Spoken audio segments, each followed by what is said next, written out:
Patel form mart मध्ये सुरू झालाय नवीन तांदूळ महोत्सव. पण काय असतो नवीन तांदूळ महोत्सव? सांगते ना. अगं सुनबाई, नवीन पीक असलेला तांदूळ जुन्या तांदळापेक्षा स्वस्त असतो. 3 महिने साठवून ठेवावा लागतो. 3 महिन्यानंतर चवीला चांगला लागतो.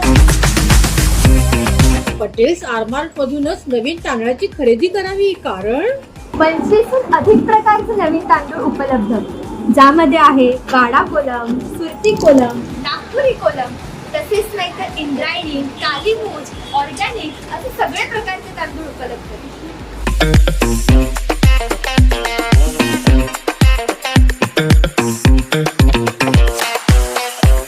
नवीन तांदळावर जुन्या तांदळापेक्षा प्रति किलोवर 25 रुपयापर्यंतची बचत. शेतकऱ्यांकडून थेट ग्राहकांकडे ओरिजिनल व गुणवत्तापूर्ण नवीन तांदूळ. आम्ही भरला आहे वर्षभराचा नवीन तांदूळ. तर तुम्ही आजच भेट द्या आपल्या जवळच्या पटेल्स आरमार्टला. ना रिक्षाची कटकट, ना किराणा उचलायची झंझट, कारण इथे मिळणार आहे फ्री होम डिलिव्हरी.